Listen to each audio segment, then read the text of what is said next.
Hey folks, I'm back.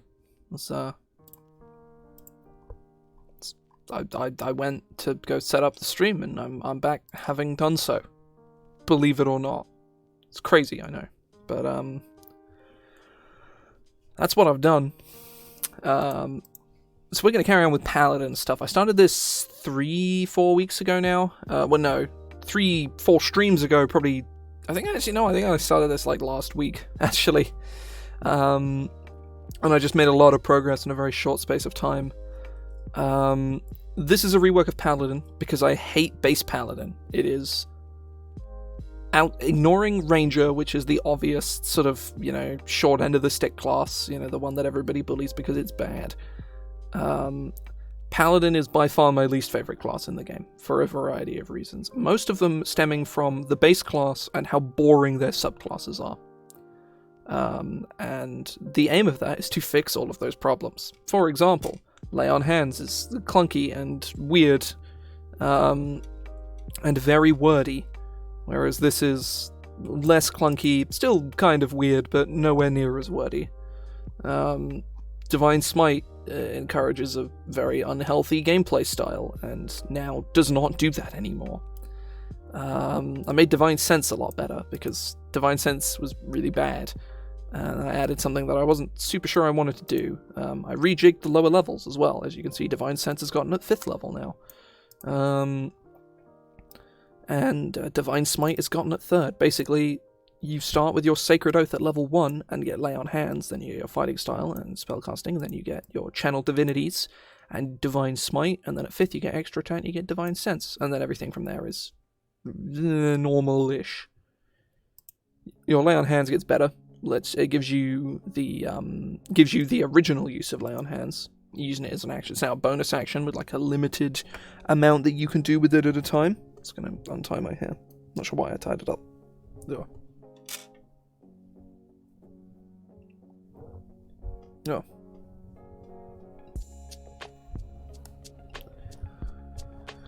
Huh.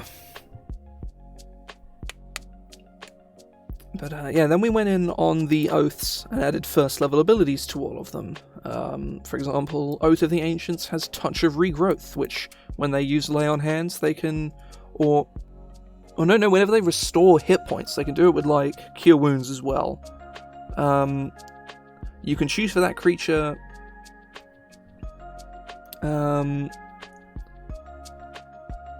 Whenever you restore hit points to a creature, you may instead cause that creature.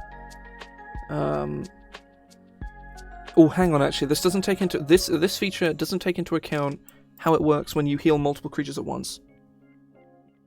Oh well. No. I guess the best way to think about abilities in this game is to think of it like the stack in Magic, right? You gotta like be very logical with the way that they work. So whenever you restore hit points to a creature with a spell or paladin feature, you may instead cause that creature to gain temporary hit points equal to half the amount of healing it would have received, which lasts until the end of its next turn. Whilst a creature has these temporary hit points, it gains resistance to all damage. You may grant a creature temporary hit points in this way a number of times equal to... Because the idea is that you could cast Mass Cure Wounds at 5th level when you get it at 17th level, and you heal 5 people. You should be able to affect all 5 of those creatures and it take individual uses of this ability here. That is how it should work.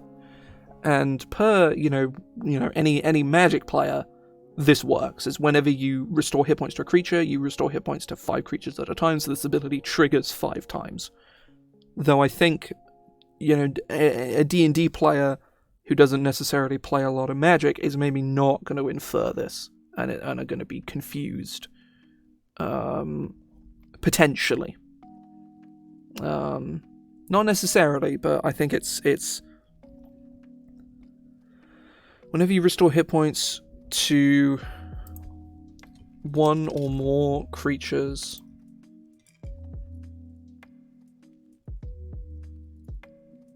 instead cause any number of those creatures to gain temporary hit points.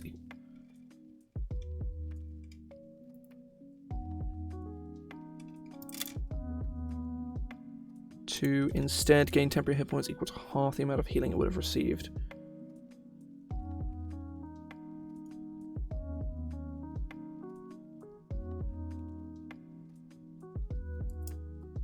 Fairly well. Mostly just going over the stuff from the last few weeks, and I've noticed a bit of an inconsistency with this ability here, so I'm touching it up now.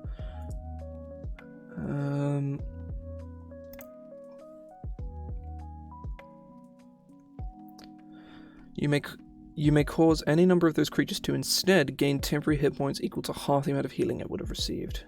Well, they would have received. You may grant a number of creatures temporary hit points in this way.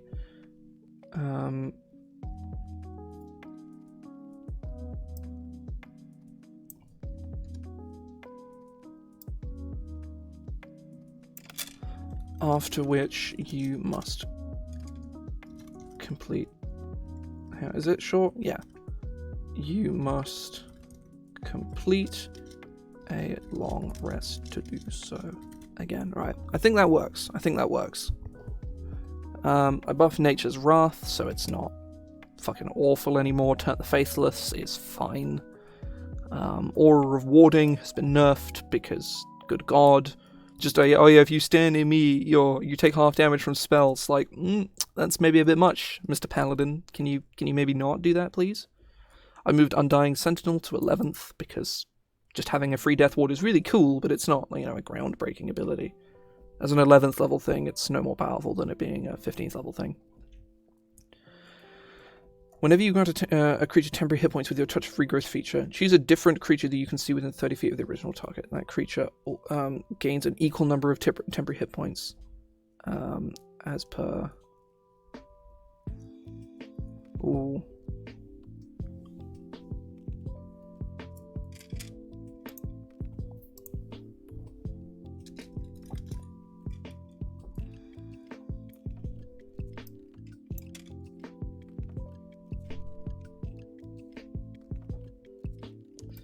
Doing so does not expend a use of your Touch of Regrowth.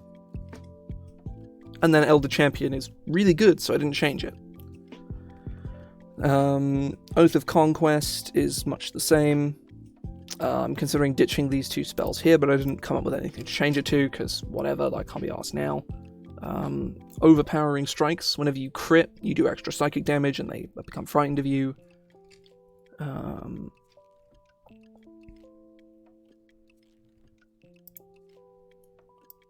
Oh yeah, and then 11th is like everything else I mostly kept the same with Conquest, because again it's very good.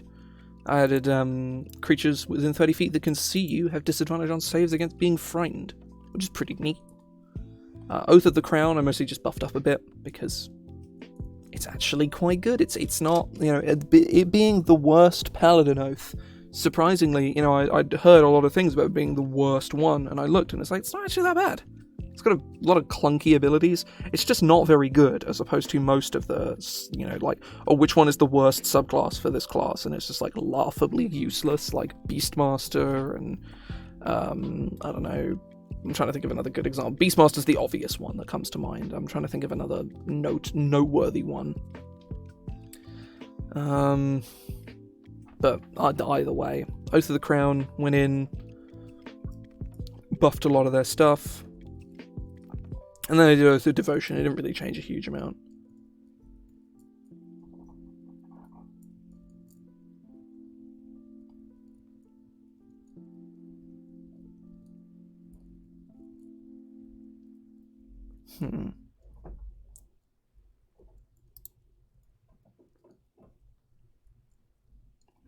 Right, the next one on the list is Oath of Glory, which I have never read before in my life.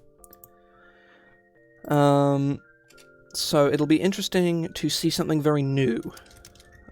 This one is from Mythic Odysseys of Theros, I believe.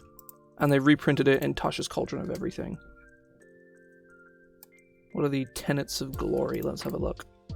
because I do love me some Paladin tenets, and I really, really wish that they played into what a Paladin is a bit more, because they kind of just don't.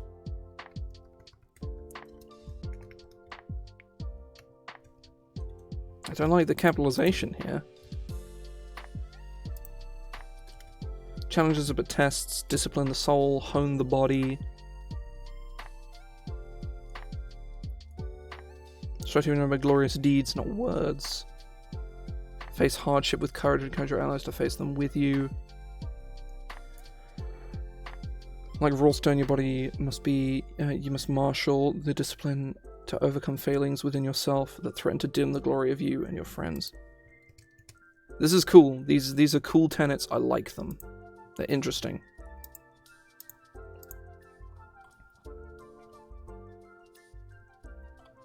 Right, let's copy this down.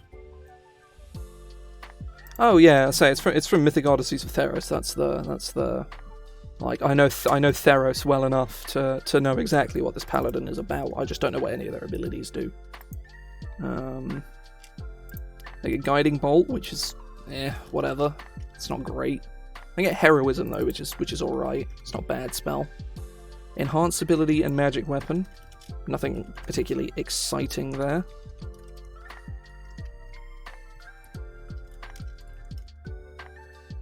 Okay, never mind. They get haste. Okay. Yeah, no. This is a pretty good spell list. It's a pretty good spell list. Not having to rely on your allies to haste you is good. Like, obviously, it's better when your allies do haste you, but having to rely on them to haste you is never fun. Because if you're playing with people that don't necessarily know that that's basically always the best thing and they should always be doing it, and you don't want to be like telling them haste me every time, because that's annoying. But at the same time, you do still want them to be hasting you. So Commune and Flame Strike I don't think is particularly exciting there, but yeah. Right.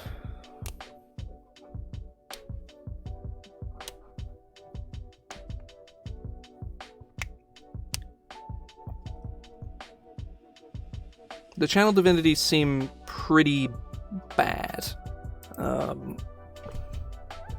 So I'm going to give them a first level ability. And then they get channel divinities.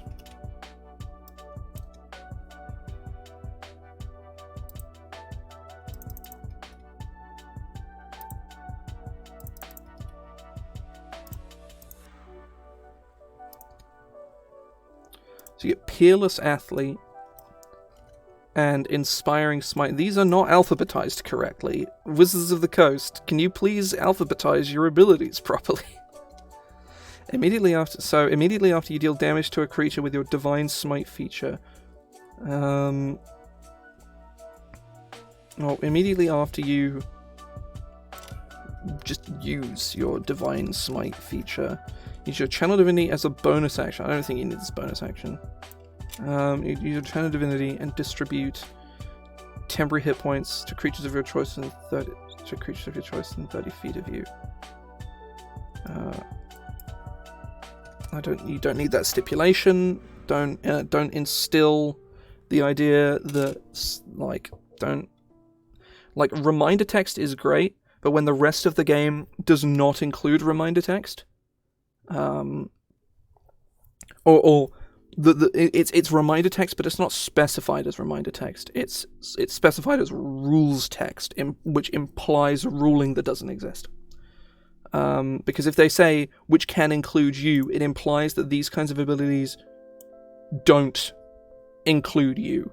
Like when you see this, it doesn't include you, which it does. So having reminder text is good, but not when it misleads people into misinterpreting other things that you didn't put reminder text in. It's better to have no reminder text and have players ask the question, can I target myself with this? And you say, unless it says otherwise, you always can.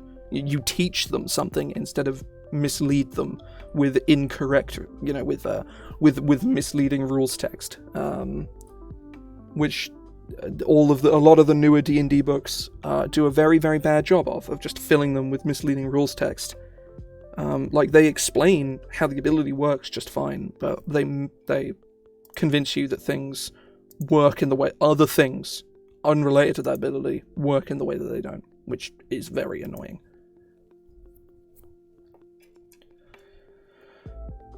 The total number of temporary hit points is equal to 2d8 plus your level plus your level in this, just plus your paladin level, divided among the chosen creatures however you choose.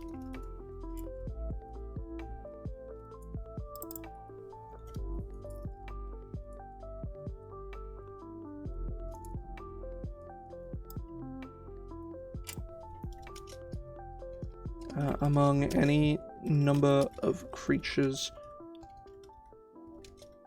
can see you.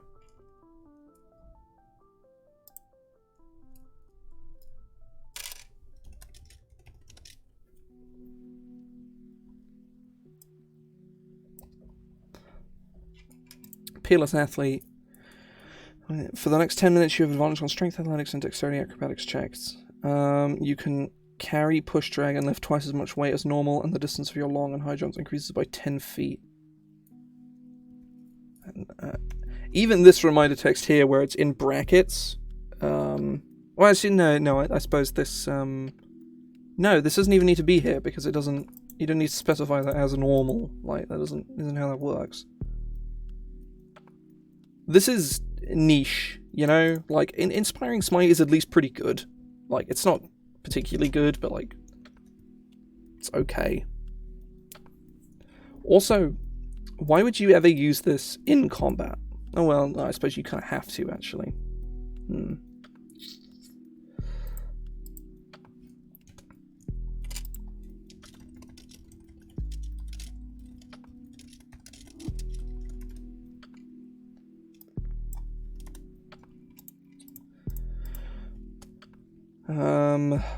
Aura of Alacrity.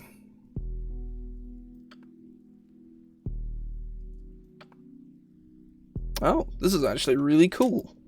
This is okay, right. I was expecting this to be absolute shite, but no, it's actually really neat. Huh. It's pretty impressive.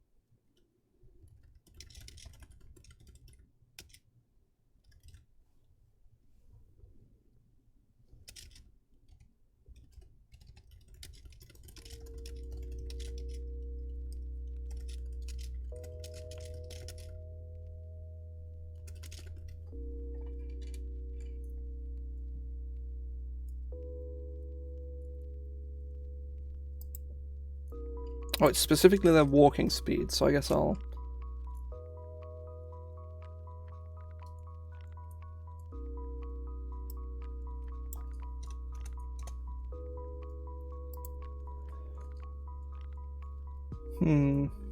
I think ultimately when you give ally, it should be like 5 feet. Because if we're tying it to Aura of Protection's radius, then, like we are with all the others, then it shouldn't be 10 feet. Because then all your allies will, from 18th level, will permanently have 10 feet extra movement. Which is probably not what we want. Glorious Defense. It's a cool name, I'll tell you that much.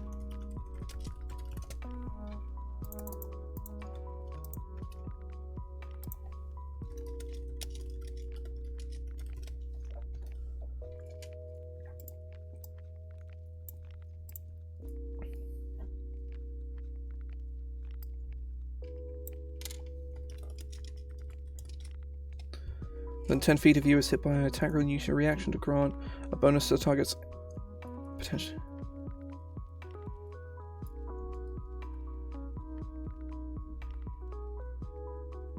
this is really good, and I'm also going to make an 11th level feature, because actually letting Paladins get access to this outside of very limited campaigns is kind of whack, because this ability is super cool. It's shield, but better, and that's awesome.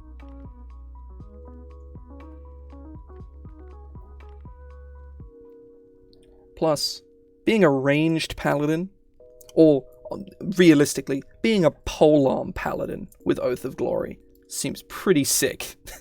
Seems pretty good. So we need a new 15th level feature. And then you can become a living legend at 20th level.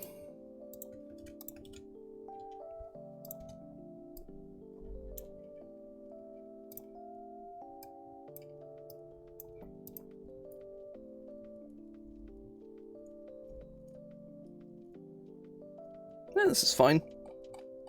It's not particularly exciting, but it's not bad. Oh, it's a bonus action. Okay. So actually, yeah, no, this is a bonus action to activate. So this is actually really cool. So.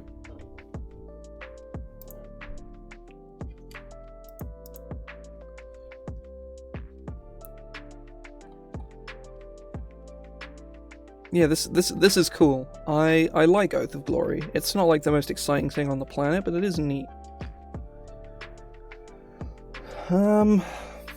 Realistically, it's got to be they got to you know it's got to be when they crit they do cool stuff, right? Because you get to do a cool flex. I know one of them. Whenever you score a critical hit, you deal additional damage equal to your charisma modifier. And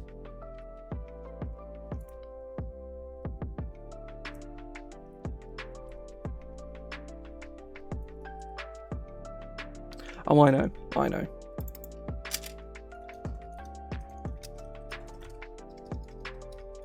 Glorious Advance.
When you reduce a creature to 0 hit points or score a critical hit, you can immediately move up to 10 feet and make a weapon attack against a creature within range. You immediately move up to 10 feet. Then, if a creature is within your weapon's reach, you can make a weapon attack. Or then you can make a weapon attack. Then you can make a weapon attack against a creature within range. Oh, hang on, where's the glorious defense?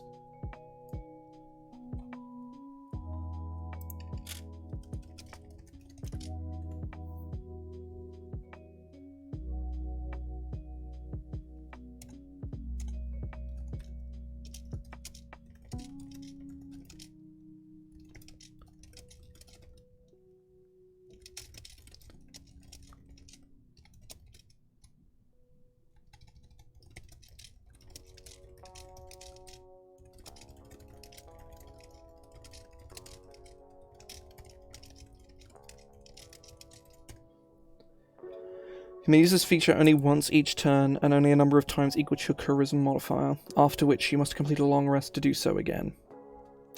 That is cool. You get a slightly better version of Grow Weapon Master for this. But basically, if you want to be a king, you come into this and you use a glaive. You use a glaive or a halberd or a lance or whatever. Oh, I just had an idea. Okay, right. You play this. You get a steed and a lance and a shield. You take mounted combatant and maybe take cavalier levels.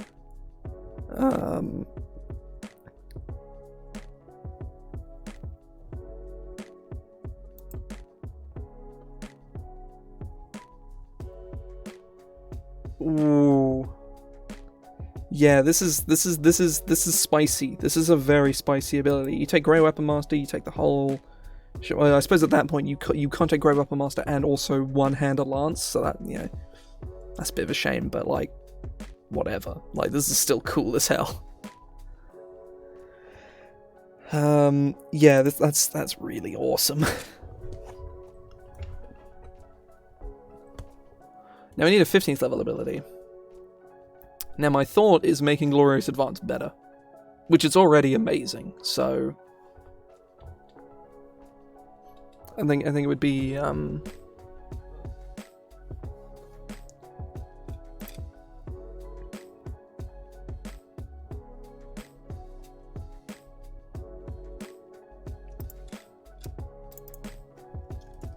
be called Hero's Advance.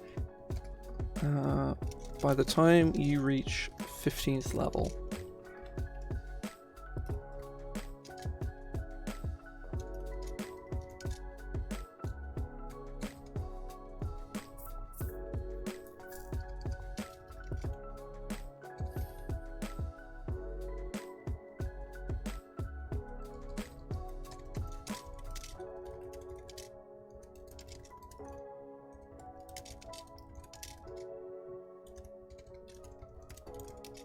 A tidal wave of steel and brilliance. Whenever you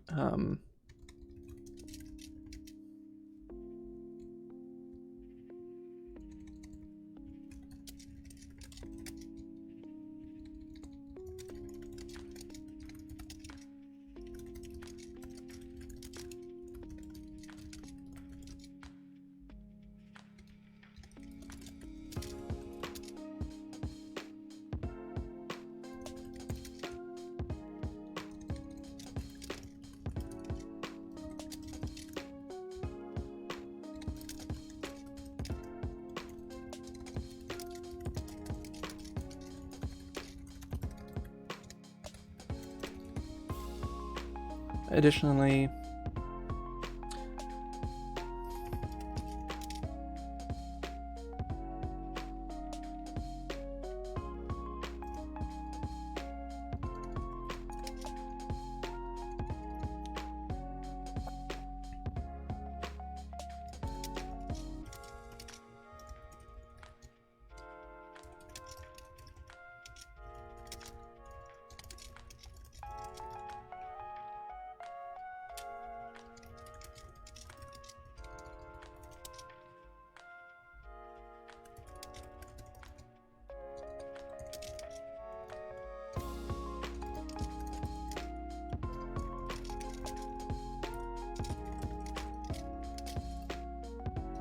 sure thing. So thanks for stopping by.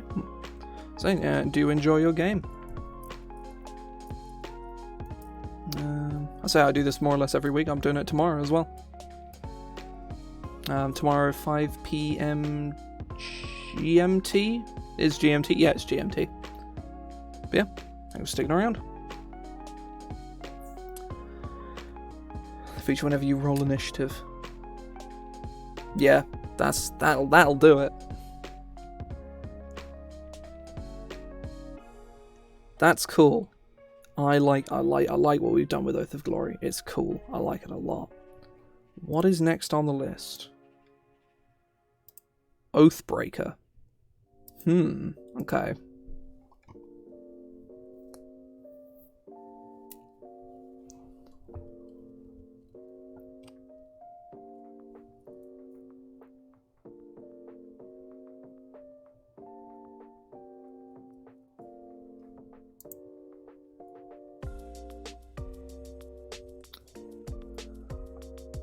pretty good, pretty good. Let's sort out Oath of Glory.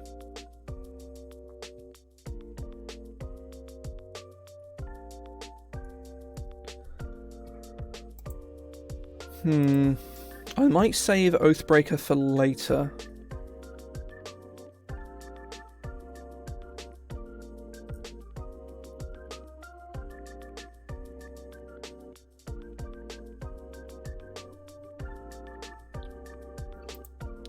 Yeah, I'm going to come back to Oathbreaker. I'm going to move on to Redemption next.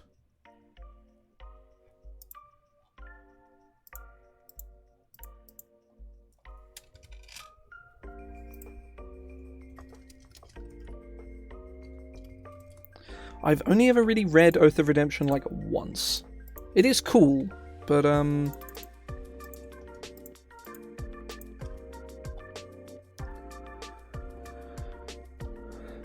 the Oath of Redemption sets a paladin on a difficult path and requires a holy warrior to use violence only as a last resort. Paladins who dedicate themselves to this oath believe that any person can be redeemed, and that path of benevolence and justice is one that anyone can walk. These paladins face evil creatures in the hope of turning their foes to the light, and say their enemies only when such a deed will clearly save others' lives. Paladins who follow this path are known as Redeemers.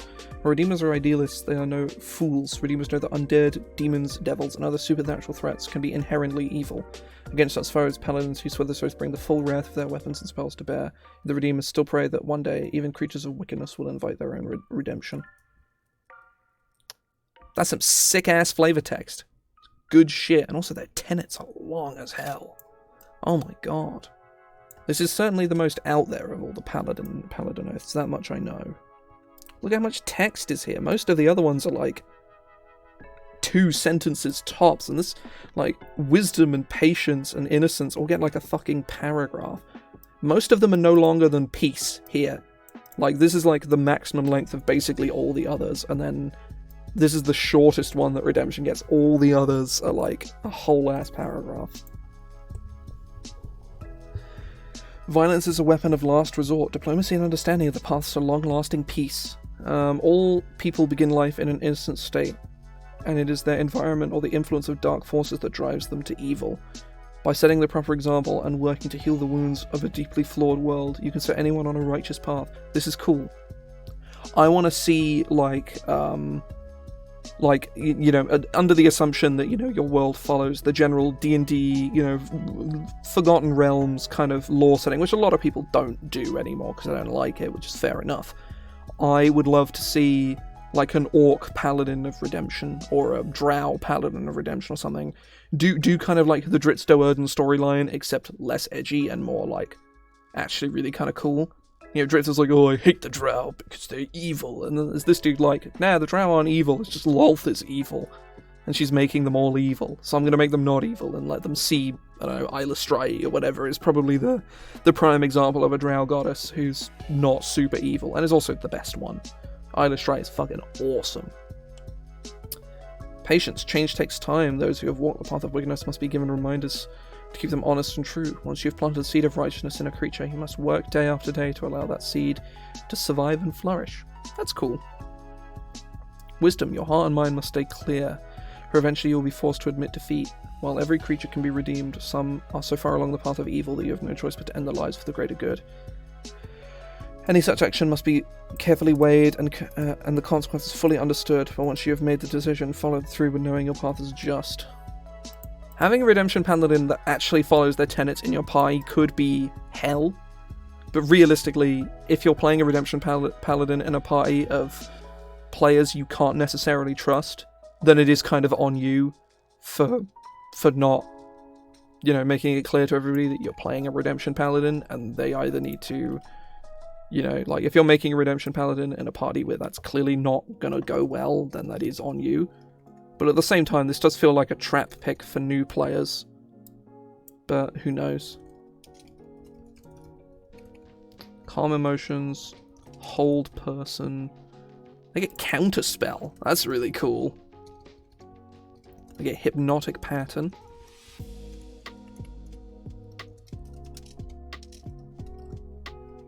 Otaluk's Resilient Sphere, that's a good one.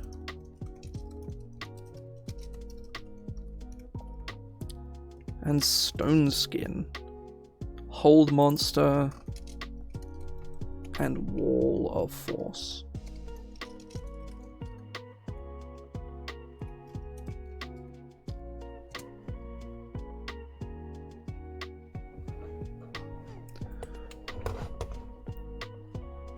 So Channel Divinity.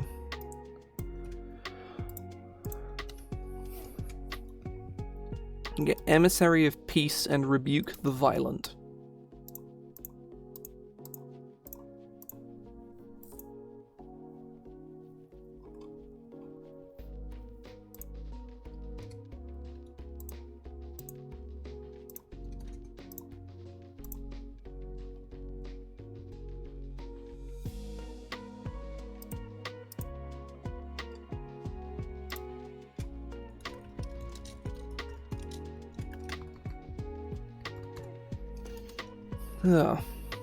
So Emissary of Peace, your bonus action give yourself +5 bonus to Charisma Persuasion checks for the next 10 minutes. Like, sure, whatever. It's not interesting or cool in any way, but it doesn't matter.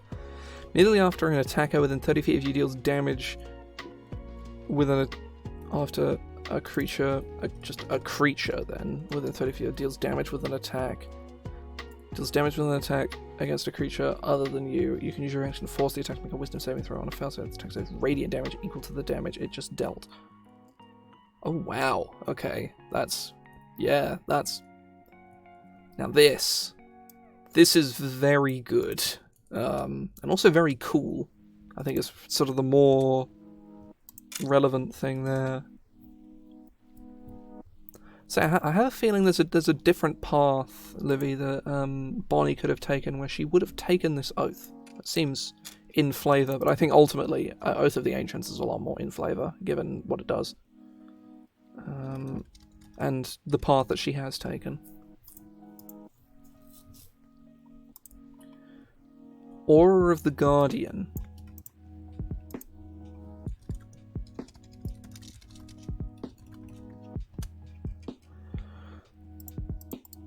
Oh, is this seriously just a better version of the Oath of the Crown ability?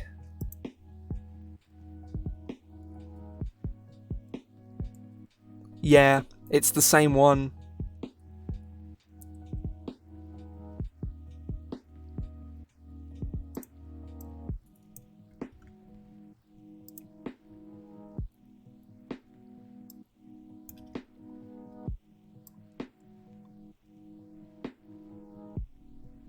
Oh, no, I clicked the wrong one. Hang on.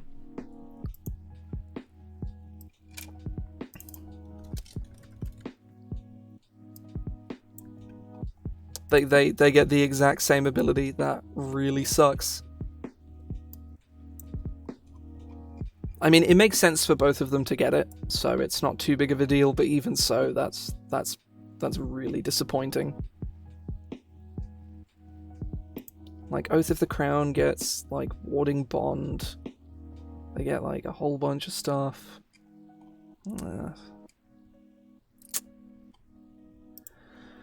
That really does suck, but, oh well.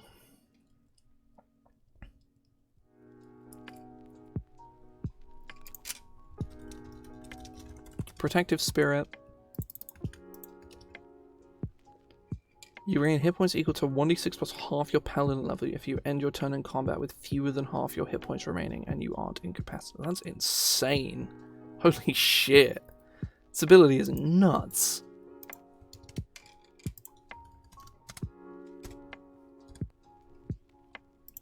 It's cool though. It's just obscenely good.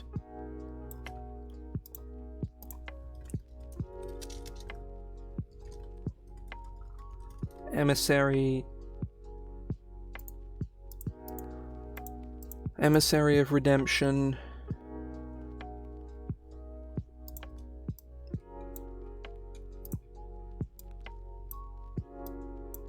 So all damage types done by other creatures. Their attack spells are under effect. What?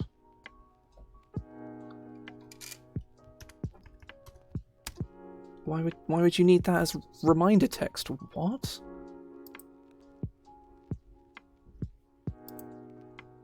Whenever a creature hits you with an attack, it deals radiant damage equal to half the damage you take.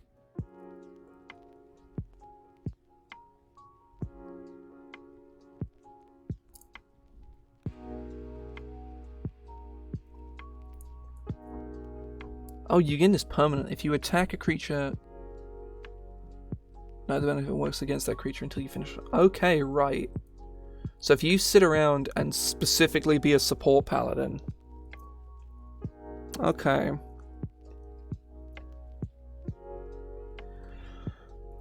I suppose you can grapple people and, like, throw them into walls or whatever. Like, you can like, shove and grapple people. It's not particularly exciting, but it's not bad. I guess we need a first level feature for Oath of Redemption. Like, what the fuck even is that? Maybe just like a flat increase to your lay on hands pool or something? Maybe?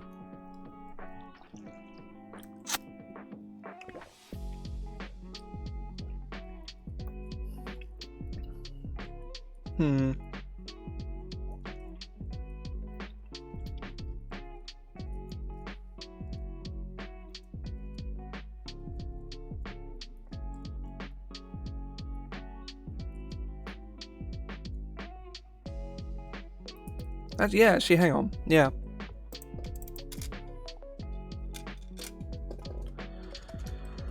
Redeemer's Touch. Beginning when you swear this oath at first level.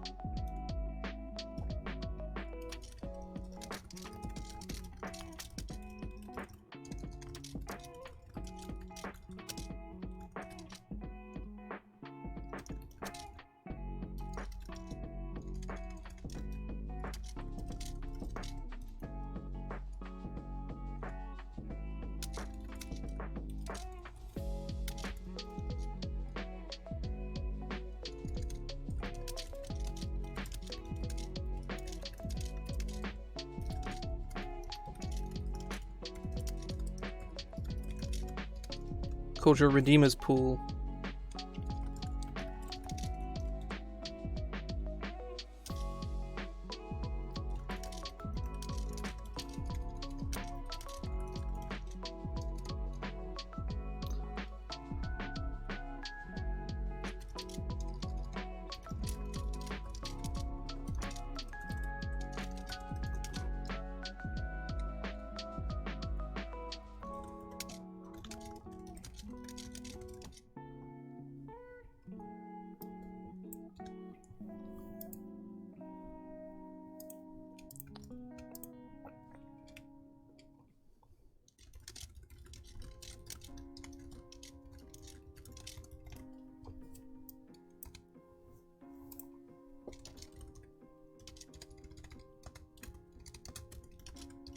Your Redeemer's Pool is replenished whenever you complete a short or long rest.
So I do like Redeemer's Touch. I think it's cool.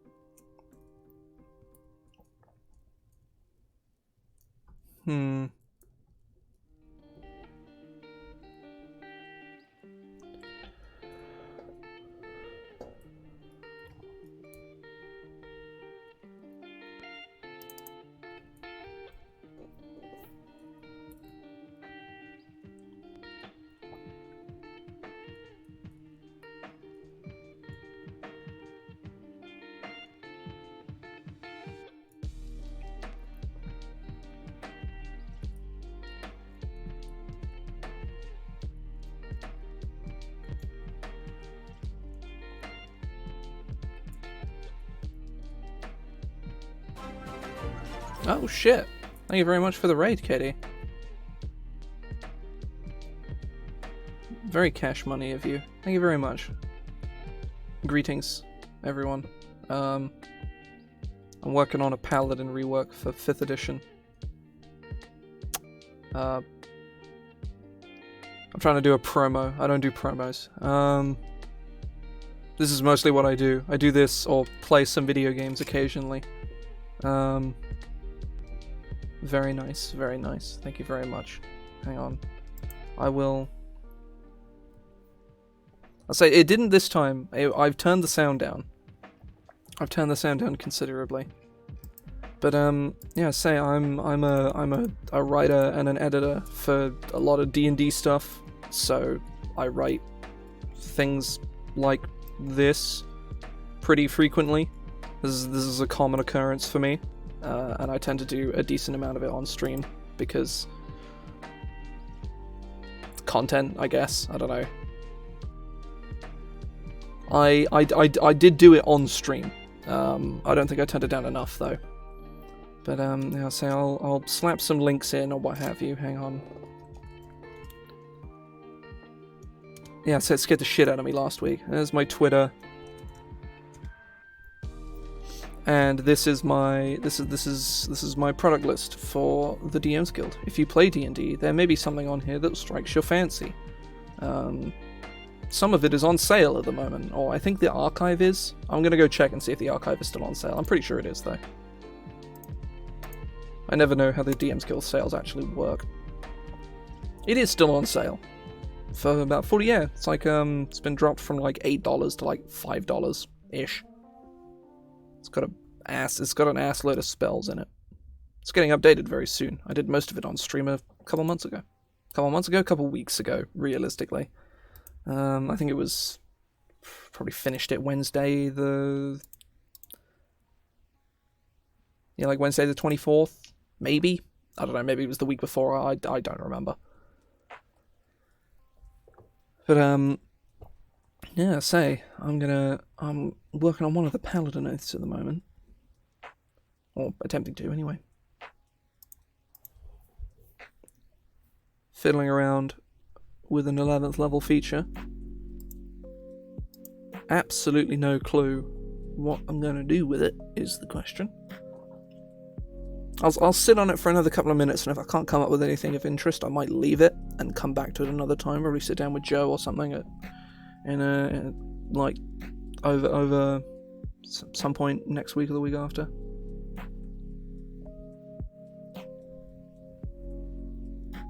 Ugh.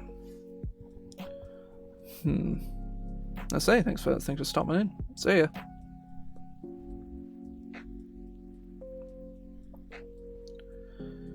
Could be something that works with Redeemer's Touch. Could be something that works with. Maybe you could use your channel. Yeah, I think it's pretty be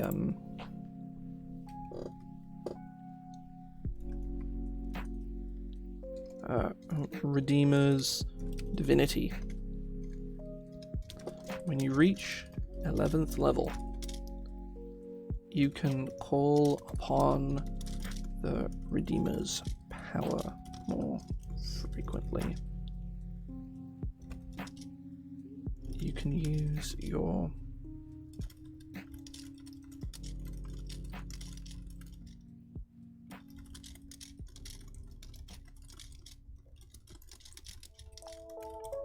okay, yeah, that's no. I'm gonna red text this because I don't think it's very exciting. It's very boring actually. So I'm probably gonna come back and maybe throw it out off screen, or maybe keep it. I don't know. I like it, but I don't know, it was very interesting. Oh, I closed the tab I had with all the Paladin notes on it. Let me go open it again. Because I had... Oh, also for anybody who's... Oh, no, Kitty, you use this this playlist anyway, don't you? It's Harris Heller. It's very good. I'm not sure if he's added anything new recently.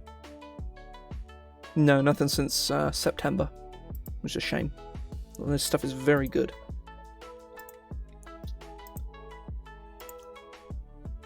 Alright, where is Paladin? Shmialadin. Oath of Vengeance is the cool one. As well, it's my personal favourite one because it's the one I've played. And it also has a Vow of Enmity, which is really cool. Oath of Vengeance.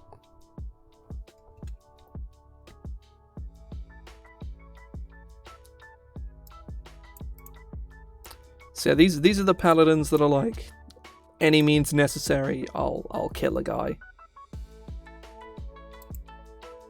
Why is there so much fucking text, people, here? None of the other fucking tenets have this much fucking text. Why is there a whole paragraph here?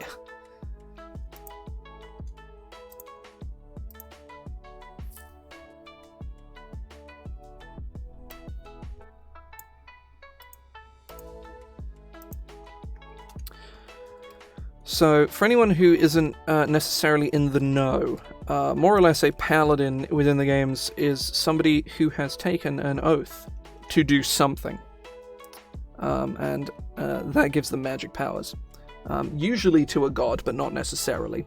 For example, you can take an oath of glory and be like, I'm going to be the very best that no one ever was. You can swear oath of the crown and be like, I like my kingdom, I think it's cool, I'm going to swear an oath to my kingdom. Or the oath of the ancients and swear an oath to protect nature. Stuff like that. Hey, we're at 4 hours and 20 minutes. Nice. I just saw it. Sadly, there is no Oath of Vibes. I mean, there are, like... Yeah, there is no Oath of Vibes.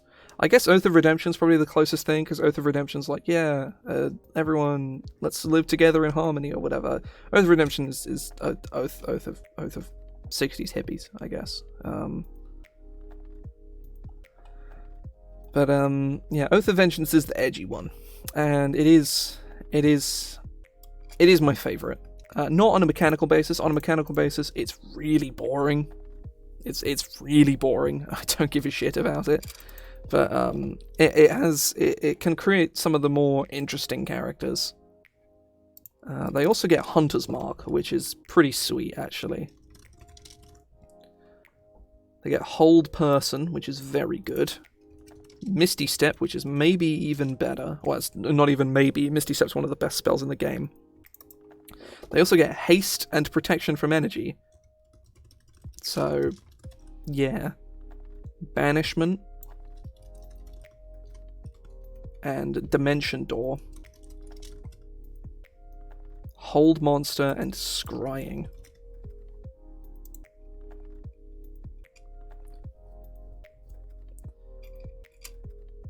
Greetings, Ruben. Welcome in. Oh, got a itch on my ear. Where is...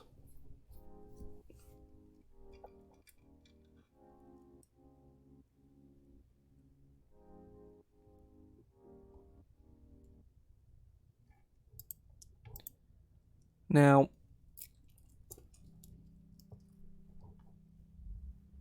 I'm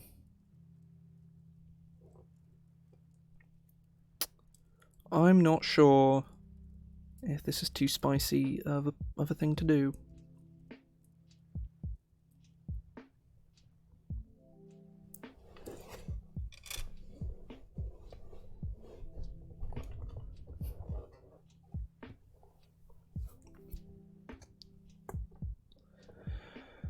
Okay, right. Let's grab Channel Divinities.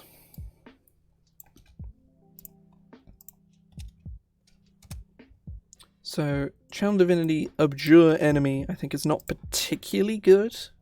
Choose one creature you can see within 60 feet of you that you can see. That creature must make a wisdom save unless it is immune to being frightened.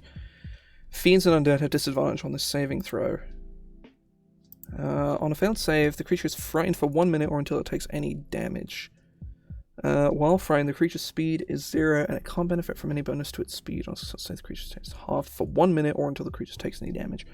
This is very situational, but it's very cool. And Vow of Enmity is obscenely good. Like it's absolutely incredible how good it is. Now I need to go open a tab real quick, because I remember many years ago I changed the 7th level Oath of Vengeance feature to something a little more interesting. So I'm going to do that.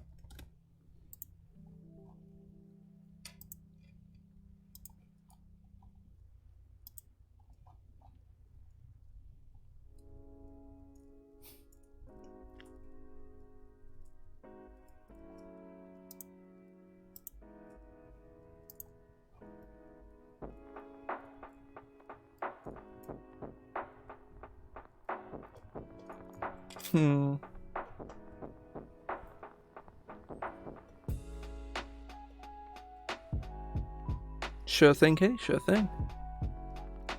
So yeah, Oath of Vengeance, or not Oath of Vow of Enmity even is very, very good.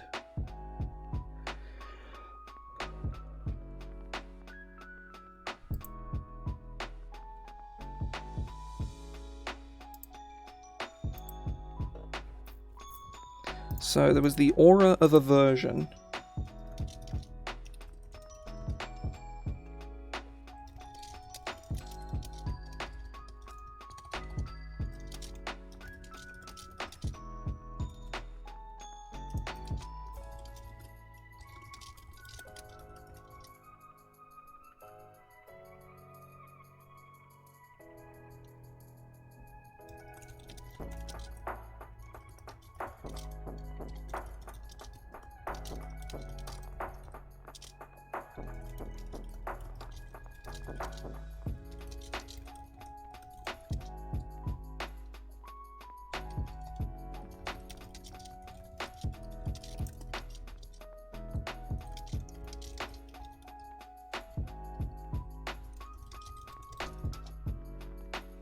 Within your aura of protection, roll a d4, subtracting the result from that creature's attack roll. So everyone near you gets mini-baned, as opposed to I mean, yeah, that's the primary strat. I mean, like, it is, you know, it's not the most exciting thing in the world, but, like, it's really good, so you kind of can't not do it, you know? It's free sneak attack. You can't just, you know, it, like, if you're gonna do it, you're gonna do it. Personally, I do like the idea of Vow of Enmity on, like, a barbarian or something, or like a champion fighter, or I mean, realistically, on a Hexblade Warlock for Eldritch Smite. That's realistically what you're going to want to do. Because you already crit on a 19 or a 20, and having advantage on every attack for nothing against the big boss monster is pretty good. Oath of Vengeance, or specifically Vow of Enmity, is just generally really good, so, like, you may as well get it. The problem is speccing into Paladin specifically for it is otherwise just not worth it. Because obviously, like, you know, Divine Smite is all well and good, but if you're a rogue... Well, actually, no. If you're a warlock, it's very worth it in base. If you're, like, a rogue, you'll get your Divine Smite, sure, but, like, you'll have 3 first-level spell slots. So, like, whatever.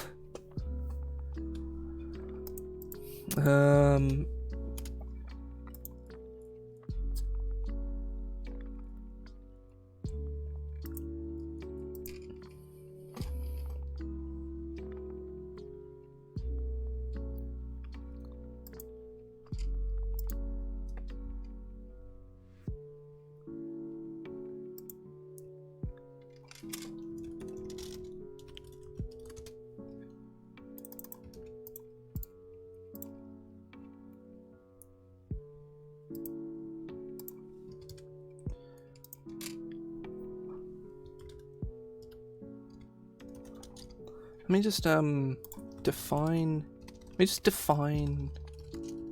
enmity. A state of feeling of active opposition or hostility.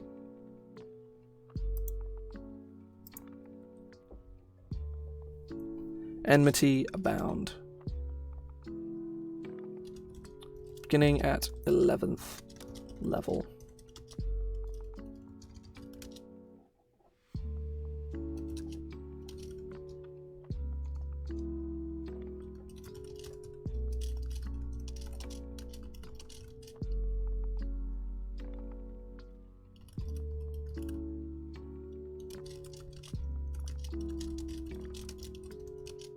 That's some edgy flavor text right there. Hell yeah. Your mind, body, and soul is a river of vengeance, one that floods at the sight of evil. Hell yeah. It's fucking awesome.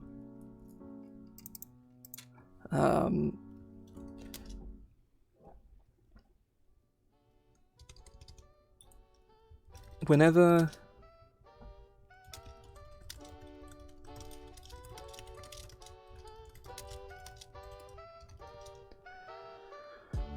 a creature affected by your Valor Divinity feature dies... Let me look at like the Hexblade ability.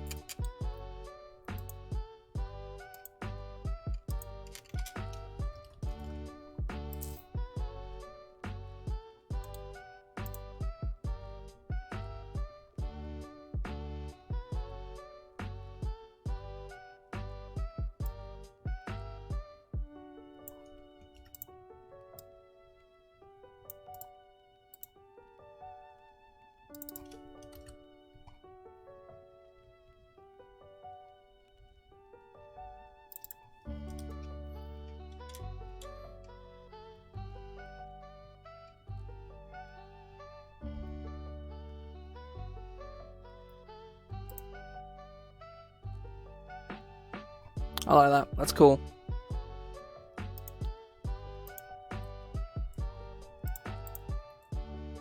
And then the highest level ability is Avenging Angel. Oh shit, okay, right. Yeah, fucking wings, alright.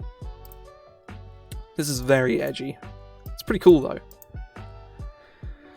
You made an aura of menace in a 30-foot radius. The first time, you made an aura of menace. The first time a hostile creature enters your aura of protection.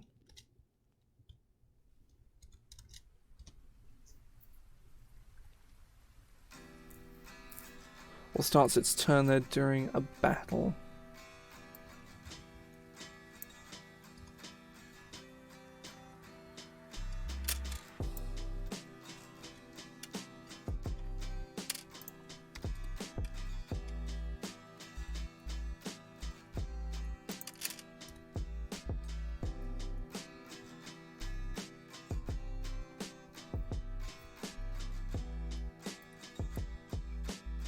Yeah, this is very, very strong.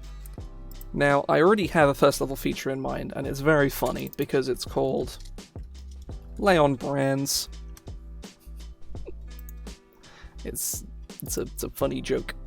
Hee-hoo. Beginning when you swear this oath at first level. Inflict divine punishment on a creature with your touch. As a bonus action on your turn, you may touch a creature, expending a number of points from your Lay on Hands pool up to your Charisma modifier plus your Paladin level.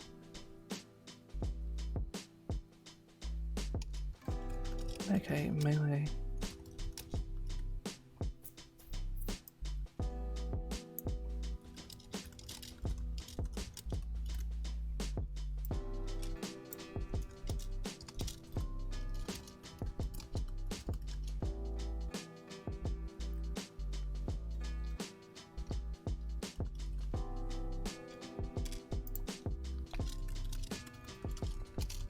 It's a creature you can touch on a hit the target.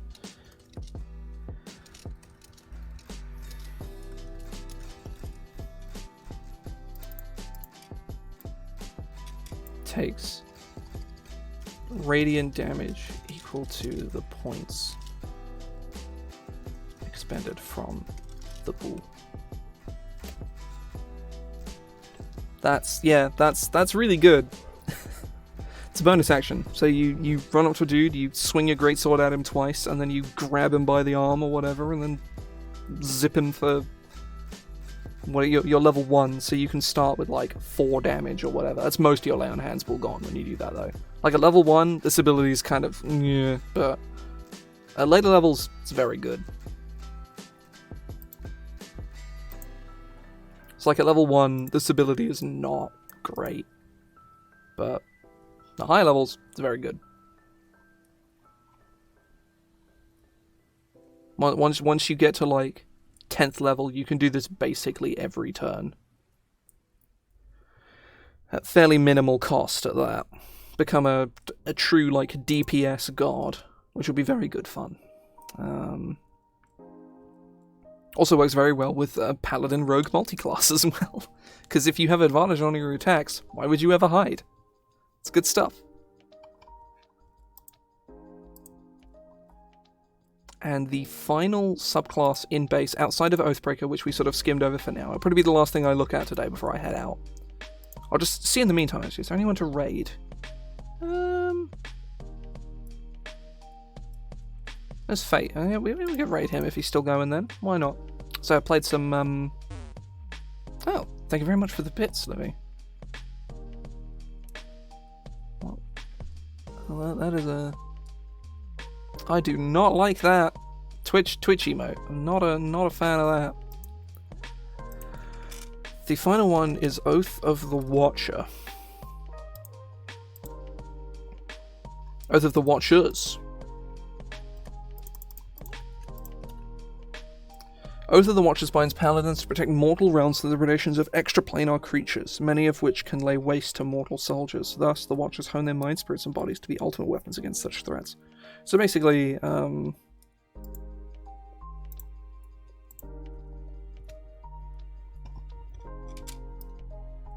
this is one of the newer ones, and I've never read this before. I've no idea what's in here. I don't know if it's any good. I don't know if it's dumb, if it's bad. Never once read it. I don't know what the deal is. I don't even think this was ever in UA either. I genuinely don't think this was... I will check, but I'm fairly certain this was never in UA.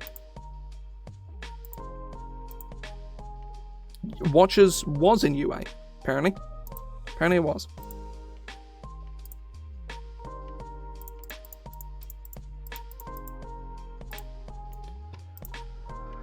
Vigilance, loyalty, discipline. The threats you face are cunning, powerful, and subversive. Be alertive for their corruption. Never accept gifts or favors from fiends or those who truck with them.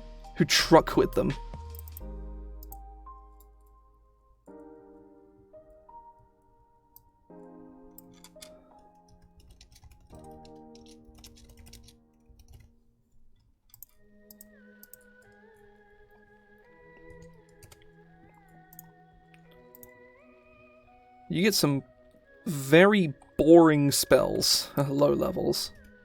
Especially because Paladin is not a ritual caster. Getting Alarm is not fun. You get Detect Magic though, which is okay. Like, it's not great, but, you know, it's alright. You get See Invisibility. You do get Moonbeam, which is like an okay spell, just not on a Paladin. You get Counterspell, so that kind of helps, but then you get Non-Detection. So, like, what's even the point?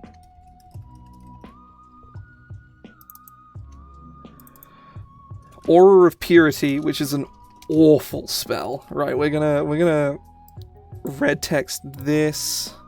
Red text this. You get Banishment at least. But you don't get Banishing Smite. You get Whole Monster and Scrying.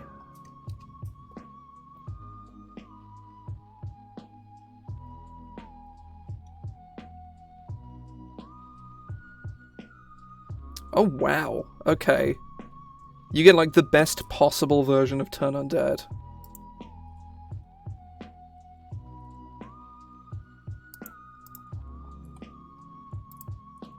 Wow, huh.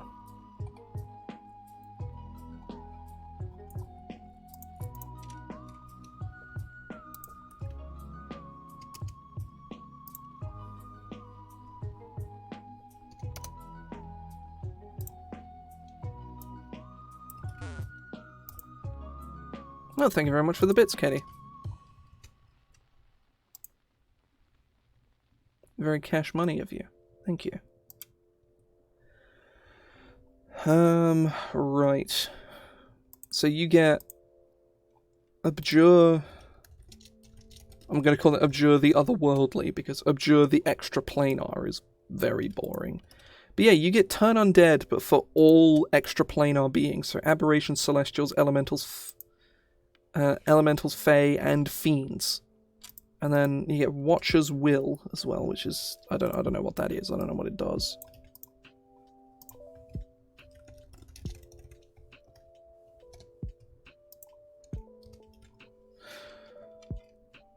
As an action, you can choose a number of creatures you can see within 30 feet of you, up to a number equal to a charisma modifier. Okay, right, you intellect fortress everybody around you. That's really good. That's actually really, really strong. It's pretty cool as well. I think it's kind of like the main thing there is it's actually cool.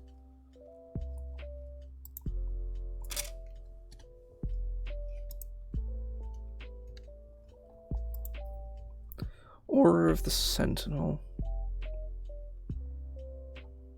Wow, that is aggressively shit.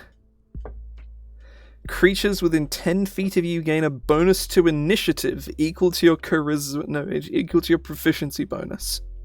So at 7th level, everybody around you gets +3 to initiative, assuming that they're within 10 feet of you, which they probably won't be. That's so shit. That's genuinely really depressing.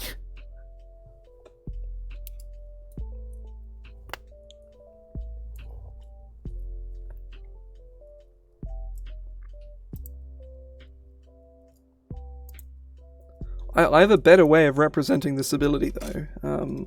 Aura of the Sentinel.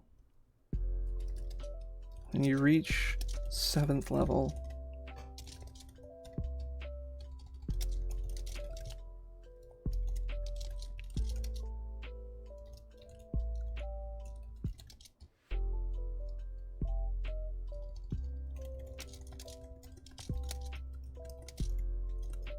Fills your allies with greater alertness. Fills you and your allies with greater alertness.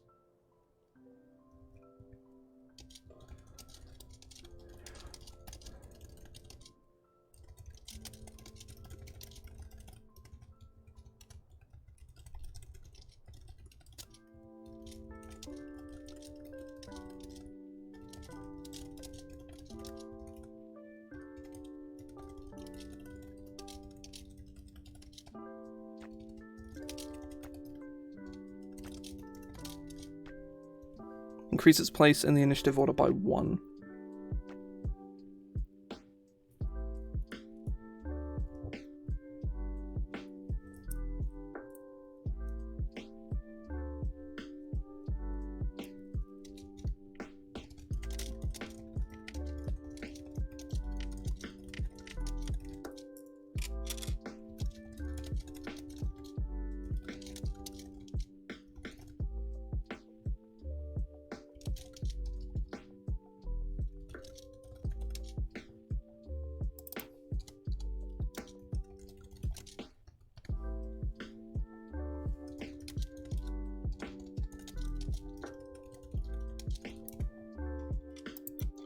Additionally, whenever an allied creature starts its turn within your aura of protection, increase its place in the initiative order by 1. Let me go read Sudden Juncture, which is a spell which has a very similar effect to this that I made.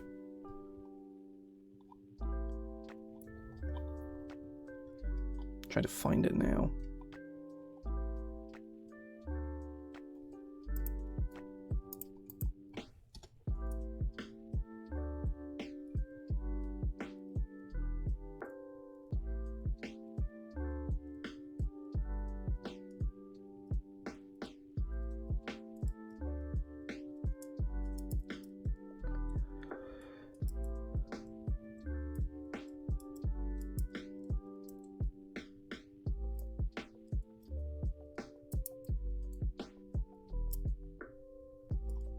Or maybe it's Time Jolt.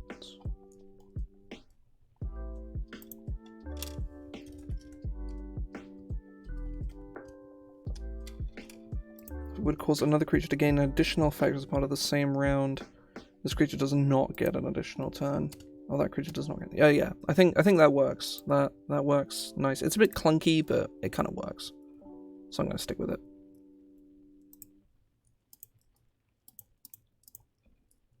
It's not particularly interesting, but it is what it is. Vigilant Rebuke.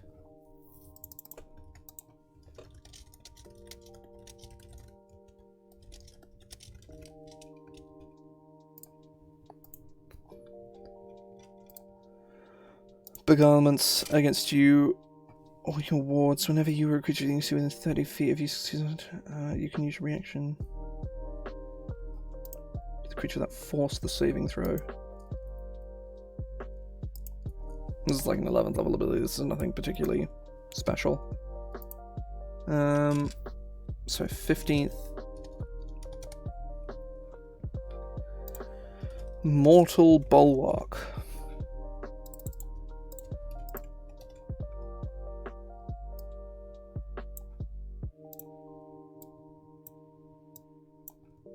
Again, True Sight, out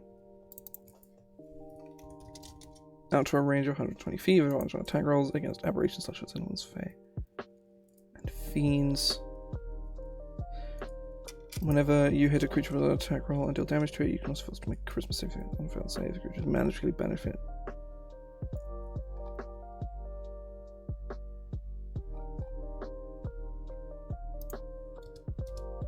Wow, I hate this ability.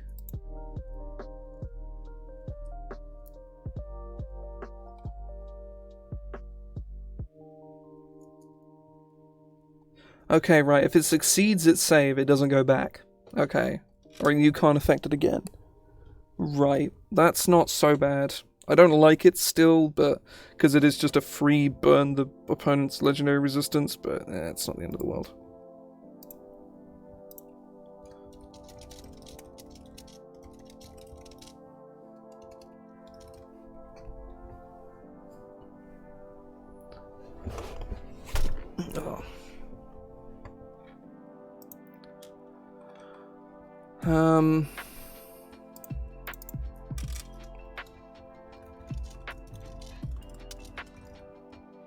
Walk through Outer Worlds.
It does take your turn, you teleport.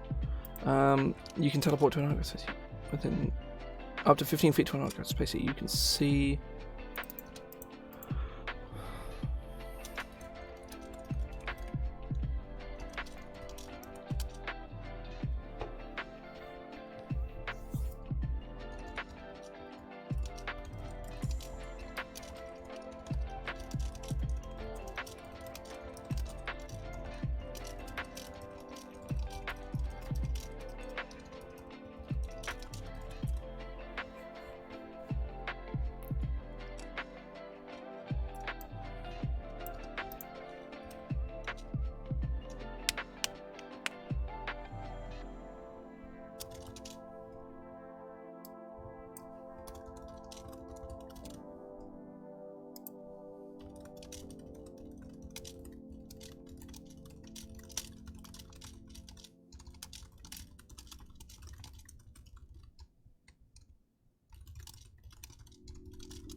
To gain Paladin levels, the number of times you can use this feature increases. Or increases as you gain Paladin levels.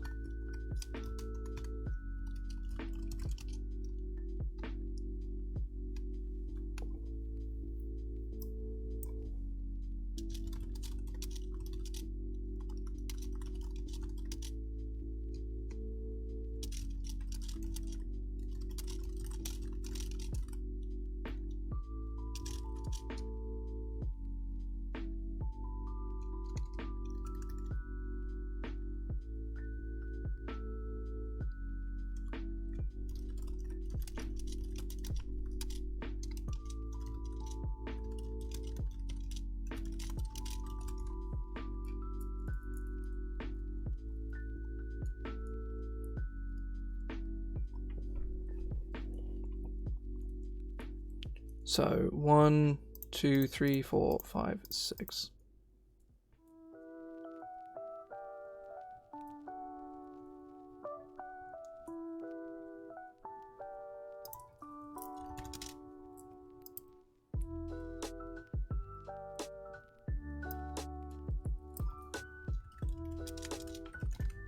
Harness the realms, there we go.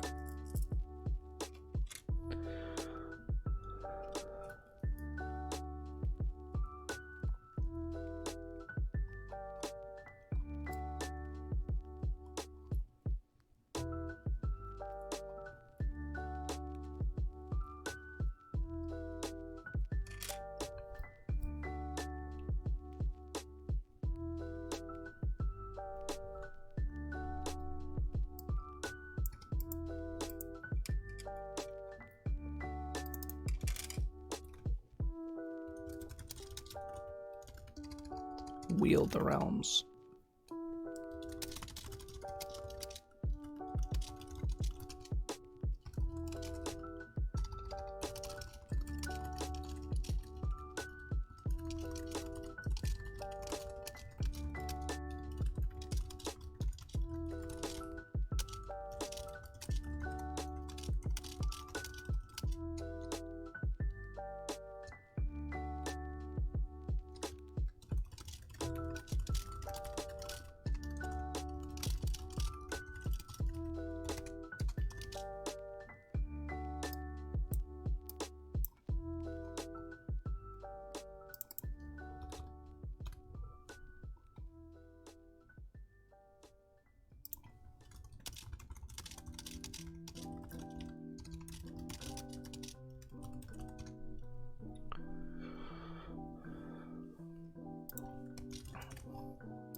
Necrotic.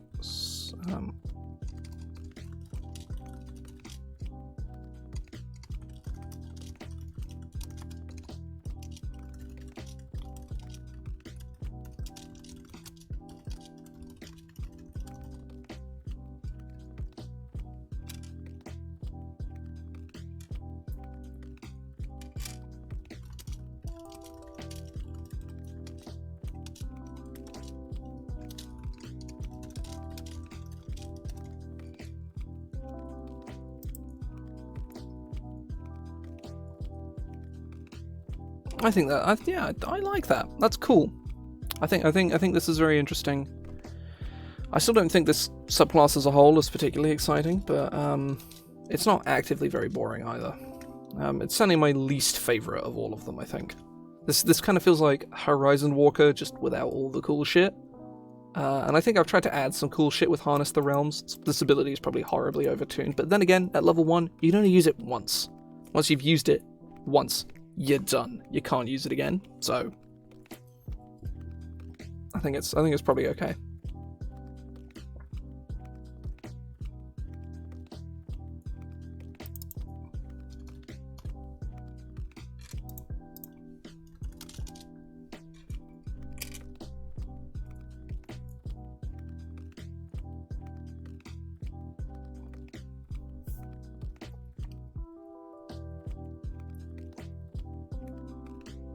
yeah, I think with the work that we've done thus far, I have things I specifically want to do. I want to go in and look at the old Paladin oaths from like 2nd edition, because there was a Paladin for every alignment.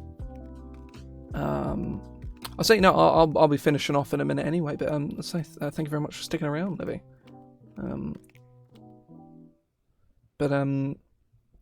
Yeah, I think that I'm probably gonna chat a bit about my plans for future, because we've yes, see you later.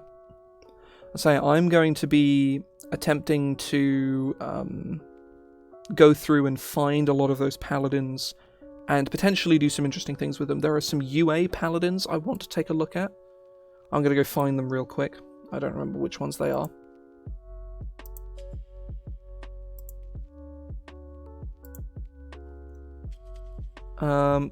It's Treachery is the one that never saw print. So Treachery is probably going to go on the list. So Oath of Treachery is going to go in here, I think.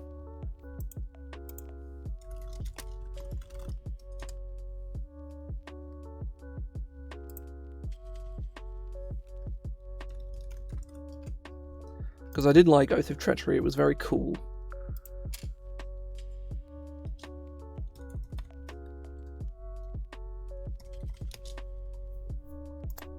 I'm going to put it like in these big brackets here so I don't miss it when I scan back through. So I'll scroll down here and be like, oh, hang on. So I can like, oh, hang on, look at all these brackets. What is this? Oh, because I don't want it to get washed away in a big old block of text.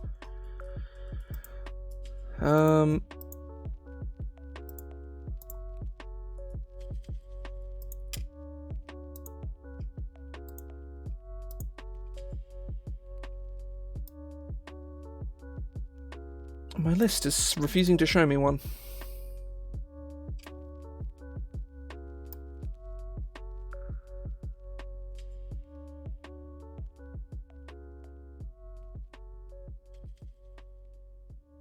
I also have my own Paladin oaths I want to work on as well and put back in here. I forget what they are off the top of my head. I know there's the Oath of Valor from the Hero's Handbook, which I'm not sure if it's too similar to Oath of Glory, I think is the problem. They're very, very similar though, which is kind of an issue.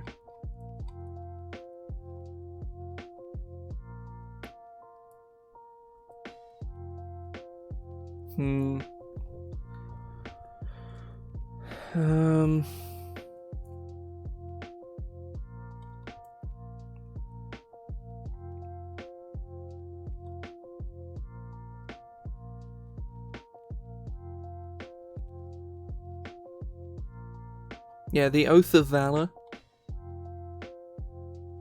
And I did also work on Oath of the Martyr as well, but I'm not sure if I'm going to put that in here.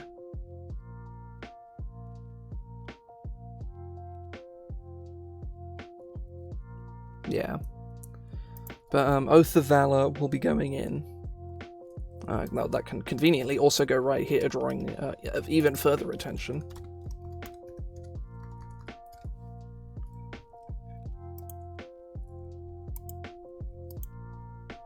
And I'm going to look them up now. Actually, I'm going to look up what the old Paladin different. Hang on.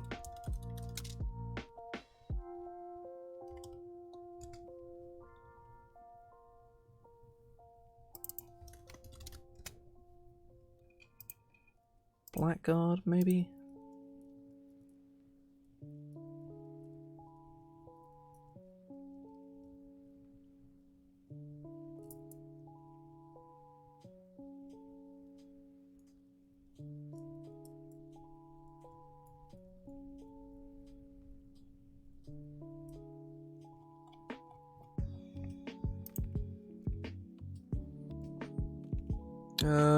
Right.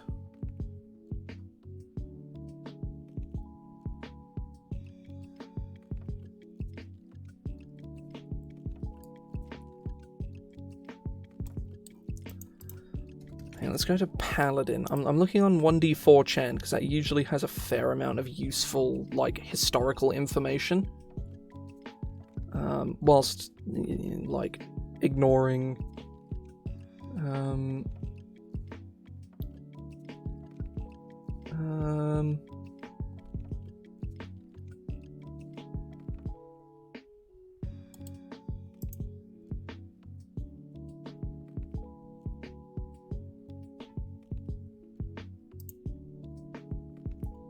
I think I found it.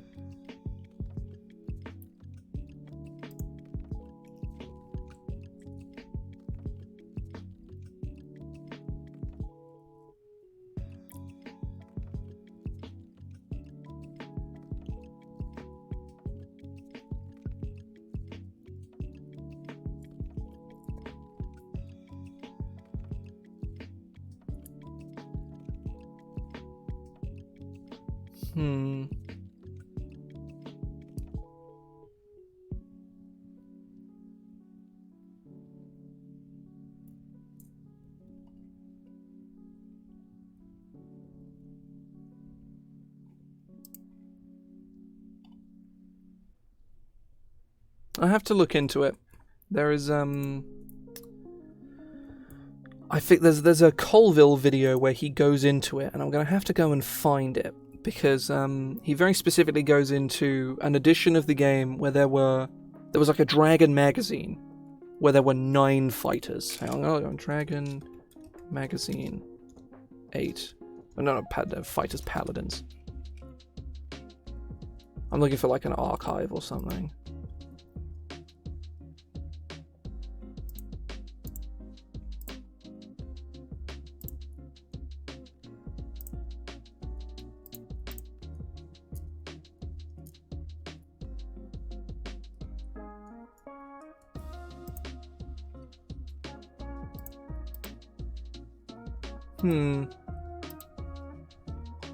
Plethora of paladins. I think that was the thing. Yes, I found it. It's called a plethora of paladins.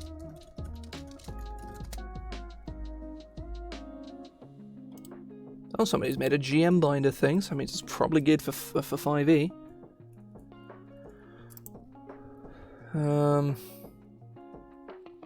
Let's go see if we can get some inspiration.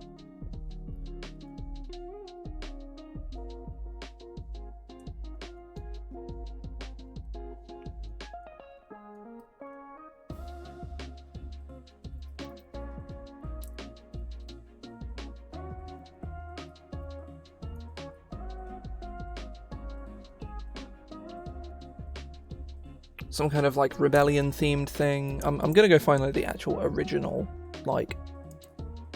Oh, I think I found the Dragon magazine on archived somewhere. I remember this cover. 7 new paladins. The Hows and Whys of Magic. Here we are. Oh, they actually have a contents page in Dragon magazine.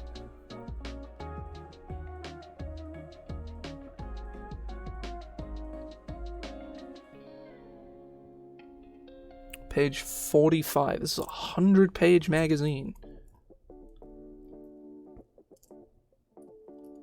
Here we are. It's a Mericon, a Gerath, a Lion, a Paramander, a Fantra, an Ilrigger, and an Arakon. I don't know what any of those words... I mean, Ilrigger, I know what Ilriggers are, that's for sure. But, the Ilriggers are the lawful evil ones, which we already have in the form of Oath of Conquest. Paladins themselves meant to fill the lawful good archetype, which they kind of don't. Oath of Redemption kind of fills that neutral good angle. Oath of Treachery is the chaotic evil one. And then we've got like Oathbreaker, which is kind of like neutral evil.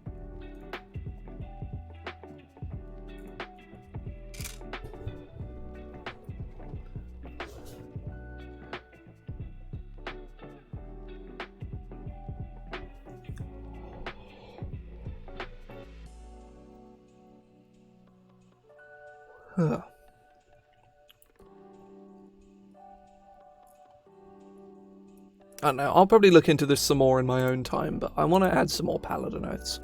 Some more sort of unique flavors and the kind of things that the current Paladins don't really represent, which I think I think we're going to need an Oath of Rebellion, 100%. Some kind of, like a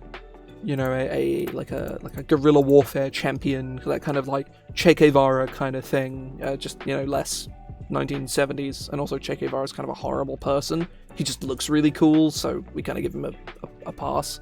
Then again, we do the same with Churchill, so, whatever. Oath of Rebellion.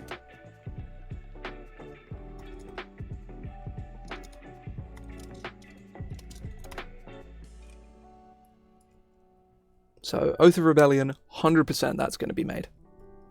And then, so we've got Nature, Conquest, we have Society, hell yeah, Society,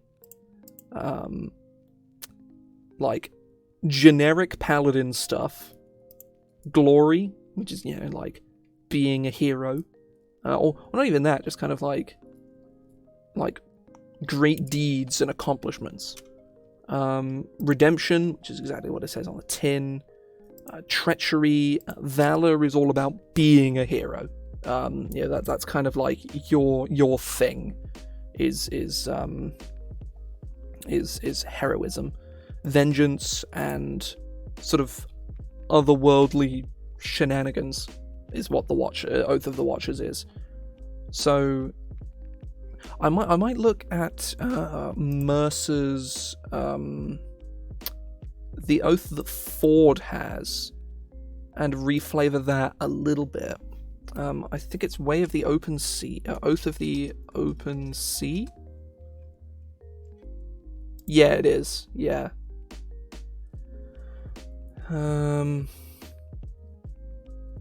Yeah, you get the Marine Layer, Aura of Liberation. Nah, it's not. Nah, whatever. That kind of like freedom, though, I think is. I mean, that's probably Oath of Rebellion, ultimately. But Oath of Freedom could be kind of its own thing as well. Like, Oath of Freedom very much feels like something that should be a thing, maybe. I will write it down and I will mark it in as like a maybe. Oath of Freedom.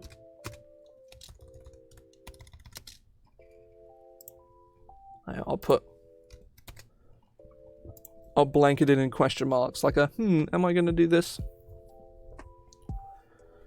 Has anyone got any other immediate suggestions? Because I'm sort of running dry. Obviously, we don't need every idea under the sun, but like if I'm missing something really obvious, something that Paladins should be able to represent and just kind of don't.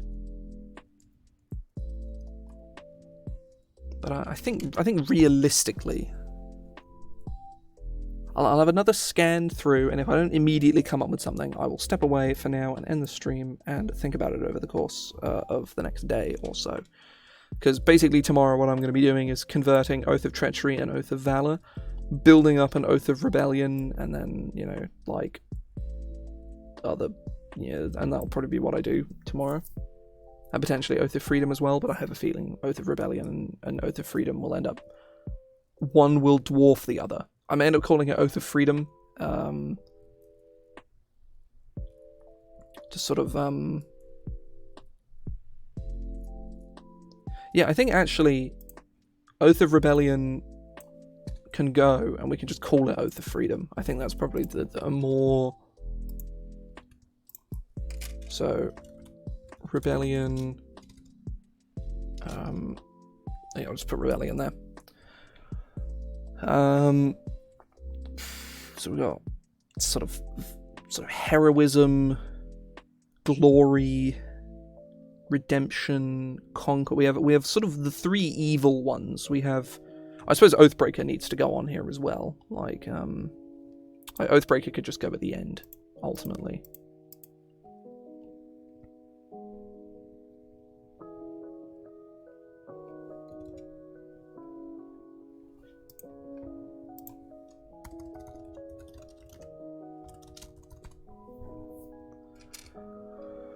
So yeah, Oathbreaker feels like sort of neutral evil, treacherous, chaotic evil. Conquest is sort of lawful evil, stroke lawful neutral, but realistically it's lawful evil. And Vengeance is kind of the inverse. It's lawful neutral, maybe lawful evil, but probably lawful neutral. Oath of the Watchers is kind of a true neutral angle. Probably, maybe neutral good, maybe lawful neutral or lawful good. Oath of Redemption is like neutral good, lawful good, probably lawful good. Oath of Glory is like neutral good, chaotic good, true neutral kind of thing. Oath of Freedom is chaotic good, chaotic neutral. Oath of Devotion is just any good alignment, probably neutral or lawful. Oath of the Crown is lawful good, lawful neutral. Oath of Conquest, I've already done that one. And Oath of the Ancients is like neutral good, true neutral. So I guess we're kind of missing more neutral Paladin orders. Just oath, like an Oath of Law. Like, yeah, that seems. Hang on, let me search for the word law, actually.